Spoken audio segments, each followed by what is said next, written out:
நீங்கள் இணைந்திருப்பது அகிலம் டிவியின் செய்திகளுடன்.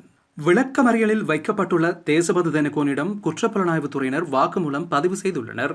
போலீஸ் மா அதிபர் பதவியிலிருந்து பதவி இடைநீக்கம் செய்யப்பட்டுள்ள தேசபந்து தென்னகோன் கொலைக்கு சதித்திட்டம் தீட்டிய குற்றச்சாட்டில் தடுப்பு காவலில் வைக்கப்பட்டுள்ள நிலையில் அவரிடம் குற்றப்புலனாய்வுத் துறையினர் வாக்குமூலம் பெற்றுள்ளனர்.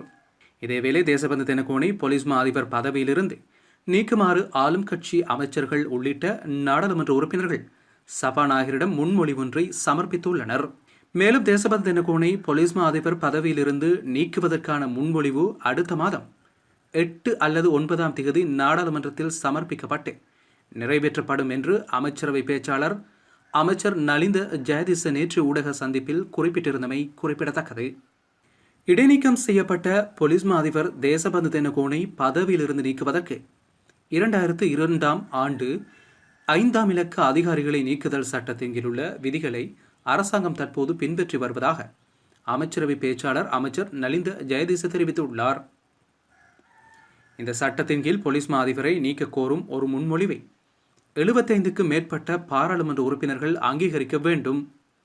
அதன்படி 115 பாராளுமன்ற உறுப்பினர்கள் கையொப்பமிட்ட ஒரு முன்மொழிவு ஏற்கனவே சபாநாயகரிடம் ஒப்படைக்கப்பட்டுள்ளதாகவும் அமைச்சர் சுட்டிக்காட்டியுள்ளார்.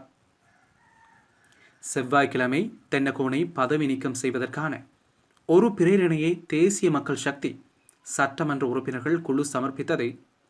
அதில் தென்னகோன் மீது 27 ஊழல் குற்றச்சாட்டுகள் சுட்டிக்காட்டப்பட்டுள்ளன. எதிர்க்கட்சித் தலைவர் சஜித் பிரேமதாசா இந்த நடவடிக்கையை ஆதரித்துள்ளார். இது பிரேரணை பாராளுமன்றத்தில் நிறைவேற்றப்படும் என்றும் அரசாங்கம் நம்பிக்கை கொண்டுள்ளது என்றும் அமைச்சர் மேலும் குறிப்பிட்டுள்ளார். ஏப்ரல் 8 அல்லது 9ஆம் தேதிகளில் நடைபெற இருக்கும் அடுத்த பாராளுமன்ற கூட்டத்தின் போது இந்த பிரேரணை பெரும்பான்மையினரால் ஏற்றுக்கொள்ளப்பட வேண்டும்.